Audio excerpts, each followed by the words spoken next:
Yo,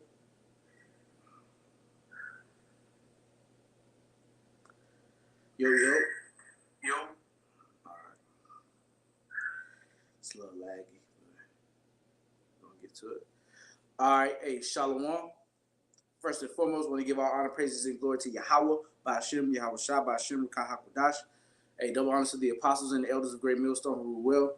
Peace, love, salutations, and blessings to the Lord's elect.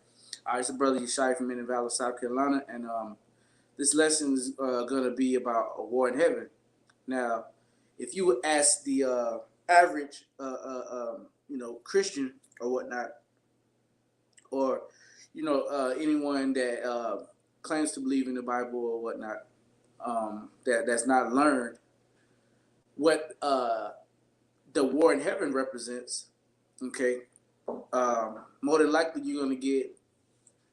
uh, you're gonna get people saying that Satan or Lucifer, which Lucifer doesn't even represent Satan. Okay, the spiritual demon Satan, but they would say that Lucifer represents Satan, and Satan um, had a war with the Most High and the angels because he rebelled. Which is totally the furthest from the truth, man. Because uh, Lucifer, okay, in Isaiah is talking about the high level elites, okay, the elites, so-called the Rothschilds, the Gettys, the DuPonts, Warburgs, um, Oppenheimers, so on and so forth. Okay, and they know about this truth. They know who the so-called Blacks, Latinos, and Native Americans represent. Okay, they know their role on the planet Earth, and also they know that they have a short time. Okay, they have a short time to be in rule. Okay, and their time to rule is coming to an end. Okay, so without further ado, man, I'm gonna get into the scriptures, and what I want to start out with is the book of Revelation, chapter 12 and verse 7. Okay, and there was a war in heaven. Michael and his angels fought against the dragon, and the dragon fought and his angels. Now, this is not talking about a dragon, serpent like, lizard type creature that breathes fire or whatever. It's not talking about that. This dragon is talking about E, man. Okay, this dragon is talking about E. All right, namely the top level of E, and they have a military, and their armies, their military, okay, is how they hold their power, how they establish their power, and pretty much how they became the hammer of the whole earth when you go into Jeremiah the 50th chapter, and it also goes into their blessing. Their blessing was the sword, you know. So and that the modern day sword is the gun, and then all the weaponry that comes after that. All right, the book of Revelation, chapter 12, verse 7 again. And there was a war in heaven. Michael and his angels fought against the dragon, and the dragon fought and his angels, and prevailed not. Neither was their place found any more in heaven. Now, this book is parabolic and symbolic. So if you don't understand the verbiage, okay, and it is also important to go into words, okay, because the words get lost in transliteration, words get translated, okay, and you got to find out the root words, the etymology of the word to begin with, to know where to start. All right, where that word started at, how it changed, because end up hey, like this the saying lost in translation. Some words can get lost in translation, so you got to know the origin or the etymology of words, man. Okay, but it says his place was found any more his place their place found any more in heaven. Now, when you go to the scriptures, there's three levels of heaven. Okay, there's the first heaven, all right, which represents the atmosphere. Okay, the you know uh, the levels of the atmosphere, the stratosphere, and all that. Well, the the uh, where the birds dwell at. Okay, Slakia. The first heaven is basically where the birds dwell. You know, some can fly higher than others. Then the second heavens represents basically like the atmosphere and outer space. Okay, the galaxy and all that is included, but that second heaven represents the atmosphere and stuff like that. But the third heaven represents the spiritual realm where Yahweh Bashem Yahweh Shai dwells. Okay, and this heaven right here, where it's talking about, okay, and also heaven is a place. It represents an heaven is part of the third. Heaven is part of the third. I'm trying to get this right. Word it right. Heaven is part of the. There's three types of heaven, and then the actual heaven is included in the third heaven, which where the Most High dwells. That makes sense. Okay, but heaven can also be a state, and hell is also a state. And right now, okay, the top level elitists, man, the banking families, they are in their heaven. They are in the top rulers. They're in the top seat, man. Okay, Job 9:24. Okay, the world is given into the hands of the wicked. If not, then who is he? Then you can match that up with I believe that's Malachi 4:1, the border of wickedness. Okay, so that's talking about a position. Okay, so there pretty soon this war that's going to be in the first heaven. Okay,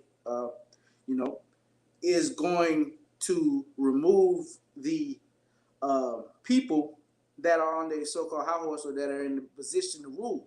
Okay, and they're not going to be in rulership anymore. Then they're going to go into their hell, which is going to be slavery and being the scum of the earth, as they were meant to actually, as they were created to be. Okay, they were created to be the scum of the earth, man. And I'm talking about all Edomites.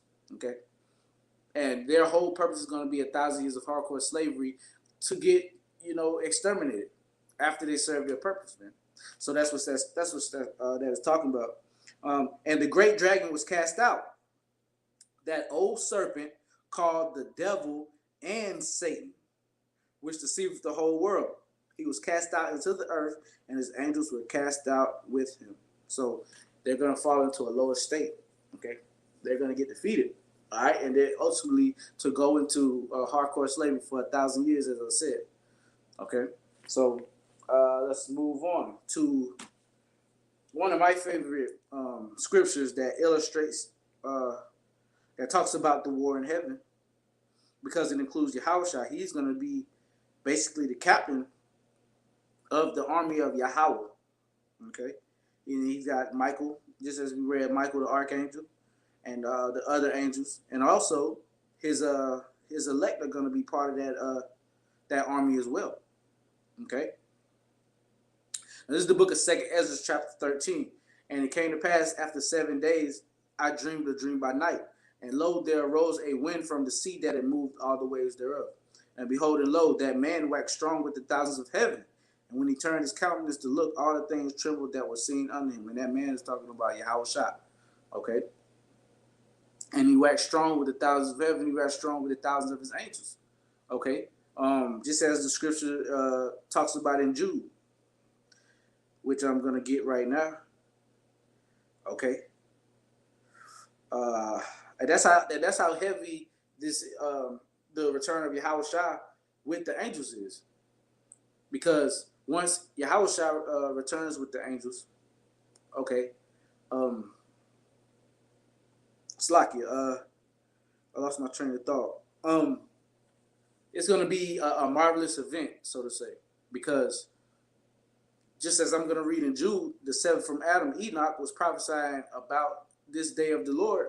Okay, in the garden before everything really started to unfold. All right.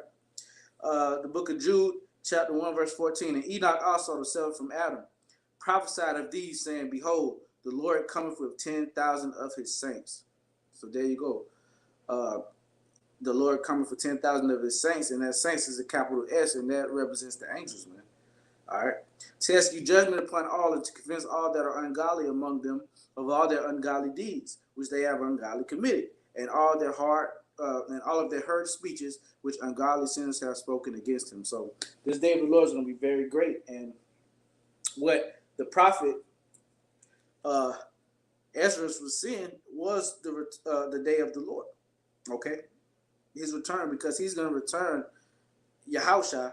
Okay, he's going to return in the midst of World War III to deliver his people, man, and to crush all the armies, all right, of the world, including the top army. I was not which one it was the top army, but the army of Babylon the Great. But now Russia has surpassed them, China and all of them has surpassed America as a superpower. But that's neither here nor there. His second Ezra 13:2, and lo, there arose a wind from the sea that it moved all the ways thereof. And behold, and lo, that man waxed strong with the thousands of heaven. And just as I read in the book of Jude, that's talking about Yahushua and the saints. Okay, with that capital S, is talking about his angels. Okay, and also his elect, because the elect are nothing but angels in these mortal bodies right now. And the word angel basically means messenger. So here it goes. And I beheld, and lo, that man waxed strong with the thousands of heaven, and just as I said, Yahushua with the heavenly host, the angels. And when he turned his countenance to look, all the things trembled that were seen unto him. So when Yahushua comes back, the whole world is going to fear him, man. All right, as they should. And whensoever the voice went out of his mouth, all they burnt that heard his voice, like as the earth felleth when it filleth to fire. Now, Yahushua not just going to be in the heavens, all right, because he's going to crack those clouds, but he's going to be on a chariot, all right, the fathership. He's going to be on his main chariot, and it's going to be a multitude of a myriad of things happening. Okay, you're going to have angels shooting concentrated beams out of chariots. You're going to have angels and the ones with spiritual power doing destruction. All right, you're gonna have the thermonuclear missiles, being shot off and causing their damage. Okay, and you're gonna have just a whole bunch of destruction going around, man. And after this, I beheld, and lo, there was gathered together a multitude of men out of number, from the four winds of the heaven, to subdue the man that came out of the sea. Now, there's gonna be basically everyone against Yahushua and his heavenly host, and the elect as well. All right, so you're gonna have countless amount of people that's part of this military from different countries, all coming together to fight Yahushua. And they're gonna be using their war jets. They're gonna be using all of their weaponry. Like I always say, through the spirit, there's the military is basically about 50 years ahead, technology wise, than what they present to the world. So they have different weaponry that is classified, secret, top secret stuff that they haven't released to the public, or the public that doesn't know about. You have to have certain security clearances to know and be exposed to certain types of weaponry, man. And all of that is going to be unleashed in the coming in this day of the Lord, and they're gonna use that against your house shop. All right. And they're gonna lose, man. It's not even gonna be fair because like when I go down, it talks about how they were so afraid. Yes, there's fight. Um, yeah, and also it says, and after this I beheld, and lo, there was gathered together a multitude of men out of number from the four winds of the heaven to subdue the man that came out of the sea. All right, and he's not gonna come out of the ocean like, it's not gonna come out the ocean, man. All right, you go into the scriptures, it normally describes people, as the sea. So he's gonna come out of the midst of everyone, angels, the elect, and he's gonna just come out. And he's gonna be on basically on center stage, And to back that up, Slakia. We're going to the book of Revelation to show you that the waters represents people, and he's not going to be coming out of the sea like he's in the sea right now. He's coming out of the sea. No, he's in the heaven on the right hand side of the Father. All right. This is the book of Revelation, chapter 17 and verse 15. And he said unto me, the waters which thou sawest where the whore sitteth are peoples and multitudes and nations and tongues. So there you go. All right, those waters, and in this case, the sea is talking about the people. You know what I'm saying? So there you go. Let's get back to 2nd Ezra 13. Let's see if we can that. Yes, 2nd Ezra 13 and 9. And lo, as he of Salakia, verse 6. But I beheld, and lo, he had graded himself a great mountain and flew up upon it. And that great mountain represents a chariot. So he's going to be on top of a chariot when he comes, a heavenly vehicle, so to say. Okay, not the chariots the conventional chariots, with the wheels and is horse powered, horse driven.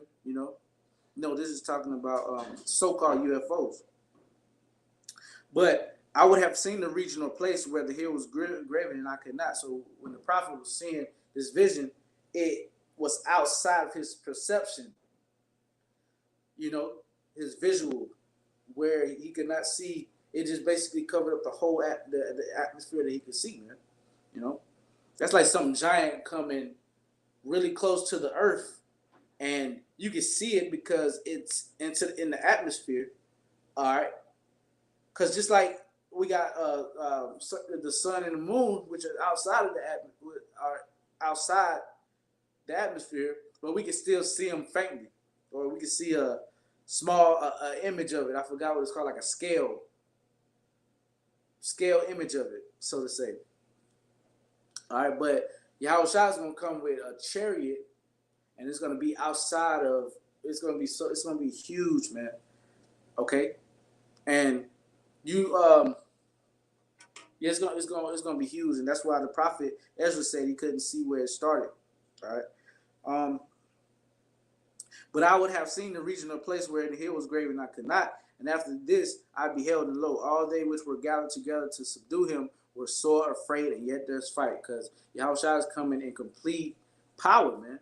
He's coming in his glory. Okay, he already died as a man. All right, now he's coming back. The scriptures say, "I will not meet thee as a man." Okay, so he's not gonna come back as a mortal man. Okay, he's gonna come back as an angelic force, being on the right hand side of Yahweh. Okay, let me get that. He said, "I will not meet thee as a man."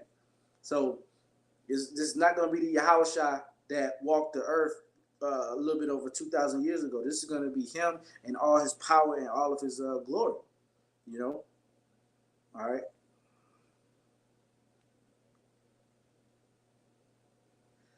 Now this is the book of This is the book of Isaiah, chapter 47, verse 3. Thy nakedness shall be uncovered, yea, thy shame shall be seen. I will take vengeance, and I will not meet thee as a man. So he will not, when he comes back, okay, he is not going to be in the body or have, he's not going to look like a mortal man. He's going to be an angelic being, an angelic force, man, okay, with all of his power being second in command uh, in the whole universe, all right, on the right-hand side of Yahweh, man. So that's unlimited power, okay, and he's going to use that power to utterly destroy all of his enemies, everyone that comes up against him. Like I just read, are the ones that's going to try to subdue him, which is going to represent his military, okay, and also you're going to have Jake that's in the military fighting against Yahweh Shah, man. Not just heathens, all right, not namely, but you're going to have so-called Israelites that's in this military fighting against their Savior, So it's going to be crazy, man. All right, and verse 9, and lo, as he saw the violence of the multitude that came, he neither lift up his hand, nor his sword, nor any instrument of war. So he's coming like a boss, man, like a true king. When he cracks some clouds and when he comes, enters the atmosphere to address the world, the people, man, he's not going to be shaken. He's going to stand as stoic as, he's going to stand as a man. He's not going to look like he's not going to meet you as a man, but just as like the pure essence of a man. Like if you go to war and you're not scared and you're standing, like Jake say in the world, on all 10, and you just have that look about you, like you're a mean business. That's how your house shot is gonna come back, man. All right, he's gonna see all of the weaponry and everything that is going to be used to try to subdue him or try to kill him, pretty much, and he's not even going to budge. Okay, he's not even going to budge, man. He's not even going to lift a finger. Kind of. Let's see.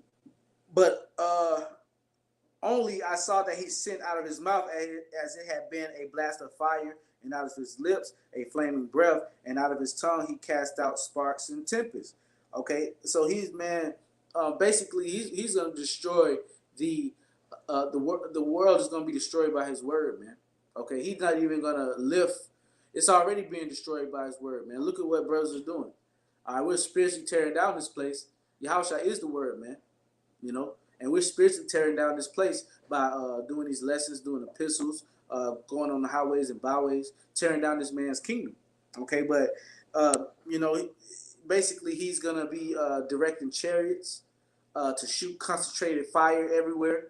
You know what I'm saying? And he's basically gonna be like the best way I can describe it is him being in the state of a king. Now, when you really look at the state of a king and how they should maneuver, a king really doesn't do strenuous work. A king really doesn't leave his throne, pretty much, man. Like, look at Yahweh. Yahweh doesn't leave his throne. Yahweh sits on his throne, and he has people. He has workers and servants doing the work, doing things for him, man. But he's in control. He gave control to his son, all right. But his son works for him as well, man. All right. Yahweh was the first spirit created, and he was given the blueprint to create everything. Yahweh didn't do anything. He just gave the blueprint, the spirit, the inspiration to do it. But he himself didn't raise a finger, man. And that's truly being sovereign. That's truly being a king in all essence of what a king should be,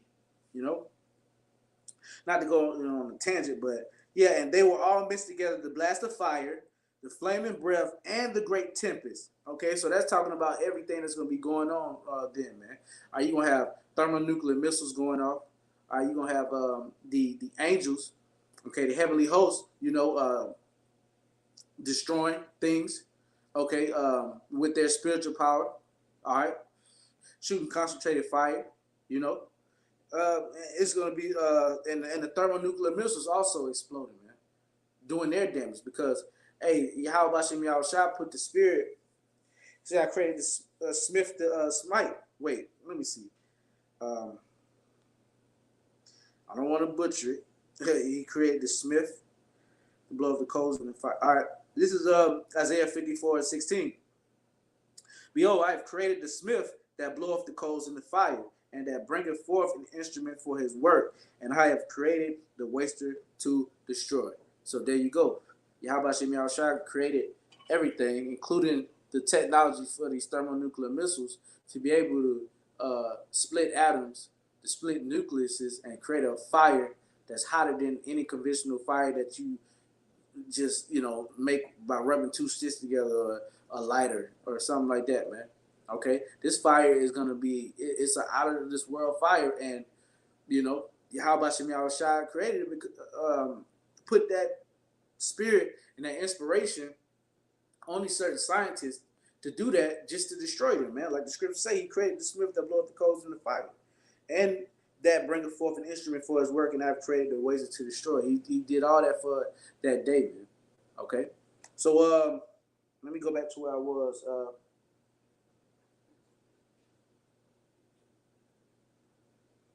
Yeah, let me go back to where I was. I think I was done with that second Ezra 13. No, and they were mixed together, the blast of fire, the flaming breath, and the great tempest, and fell with violence upon the multitude, which was prepared to fight, and burnt them up every one, so that upon a sudden and of an innumerable multitude, nothing was to be perceived but only dust and smell of smoke. And when I saw this, I was afraid. So it's going to seem like Yahweh Shem Yahushua operates outside of the constraints and the restraints of time. So it's going to seem like a quick defeat, even though all the armies of the world, all the armies of the earth are going to come against Yahushua to try to subdue him, try to kill him. All right, hey, just as the prophet Ezra just stated, basically they were made light work. Yahushua made light work of them, man. Something that might seem like it's going to take forever to defeat. The numerous multitude of the armies. Yahushua did away with them in no time, man. And he said when he saw this, he was afraid. So you got to figure Yahushua coming back in his angelic power, man. All right, in all his glory. So just scripture on that, Isaiah 63, verse 1. Who is this that cometh from Edom with dyed garments from Bozrah? This that is glorious in his apparel, traveling in the greatness of his strength. I that speak in righteousness, mighty to save. Okay, so hey, Yahushua is coming back in glorious in his apparel, man. Traveling in the greatness of his strength. All right, that's a strength that you really can't fathom. You really can't even imagine, because he's the second most powerful being in the whole universe, everywhere, man. All right, Yahweh, and then Yahushua. All right. Wherefore art thou red in thine apparel, and thy garments like him that treadeth in the wine fat. And that's it's symbolic for all the lives that he's gonna take with him. All right, all the bloodshed, and basically the defeat of every enemy against him, man. The only people that are gonna be saved alive are the ones that get beamed up in those chariots, because the scriptures say, "Woe unto the earth and the sea," because anyone that's that unlucky to be here when Yahushua comes back and is not in a chariot and looking down safely through that sea of glass mingled with fire, man, Lord willing, I get a seat on a chariot to escape that.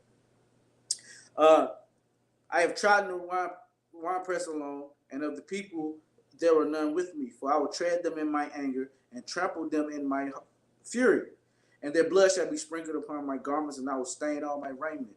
For the day of vengeance is in my heart, and the year of my redeemed is come. So Yahushua, he is seething mad, man. He is He is angry. What happened to him, that most shameful, well, it's not a shameful death, but they really did some crazy things to him. They spit on him. They put a crown of thorns in his head, you know, smolder him, and he's second in command of our, of heaven, man. Okay, so to go out like that, man, you can only imagine how he's feeling. He's angry. All right, and I look, and there was none to help, and I wondered that there was none to uphold. Therefore, my own arm brought salvation unto me, and my fury it upheld me. And I will tread down the people in mine anger. Okay, and I will make them drunk in my fury, and I will bring down their strength to the earth. And that ties into what I was talking about earlier. Okay, them falling out of their top seat. Okay, the Lord's going into a lower state. All right. Let's see. Let's get the book Revelation chapter 19. I'm gonna wrap this up pretty soon. I didn't want to make it too long, but we see how the Spirit operates. Revelation 19 and 11. Okay, and this is also talking about the return of Yahushua. All right, and I saw heaven open, and behold, a white horse, and he that sat upon him was called Faithful and True, and in righteousness he doth judge and make war. So there is going to be a war, okay, a great war in heaven. All right, but that hasn't happened yet, and that is not, the spiritual demon Satan rebelling against the Most High. Okay. Verse 12, his eyes were as a flame of fire. On his head were many crowns, and he had a name written that no man knew but he himself. And he was clothed with a vesture dipped in blood, and his name is called the Word of the Most High. And his armies, which were in heaven, followed him upon white horses, clothed in fine linen, white and clean. And those white horses represents chariots, all right, and pure, pureness. Okay, and out of his mouth goeth a sharp sword, that with it he should smite the nations, and he shall rule them with a rod of iron. And he treadeth the winepress he treadeth the winepress of the fierceness and wrath of Almighty Yahweh. So there you go. That winepress is basically represents the people. Okay, and he hath on his vesture and on his thigh a name written, King of Kings and Lord of Lords. So there you go. That doesn't mean no tattoo or nothing. That was a custom, to have your title and whatever on your garment. So let's see.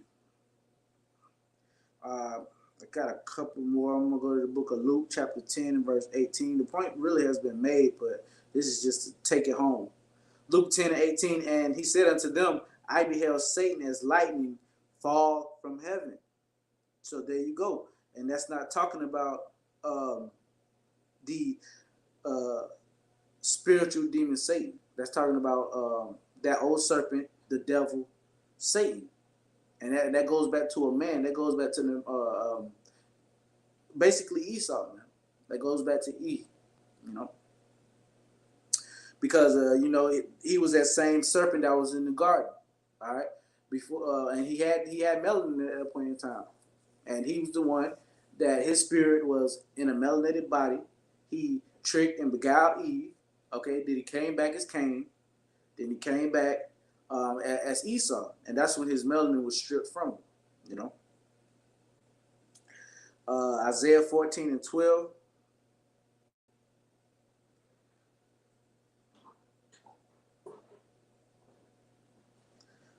How art thou fallen from heaven, O Lucifer, son of the morning? How art thou cut down to the ground, which dideth weaken the nations? So there you go. And Lucifer does not represent the spiritual demon Satan. All right, like I said earlier in the lesson, it's talking about the high level elites. Okay, the ones that were set up and that know this truth. and that know this knowledge, because Lucifer means light bearer. So they actually know. They know their origins. They know they go back to Esau, and they know who the true people of the Lord are. They know what their purpose are. They know what our purpose are, and they know that their time is short. You know, Revelation 12:12. That's why things are happening at such a fast rate. You know.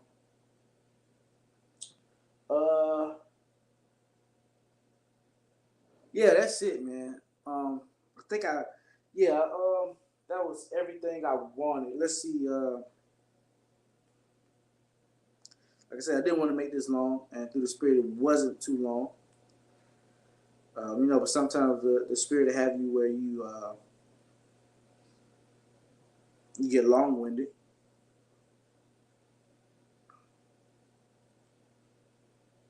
You know, I brought that out.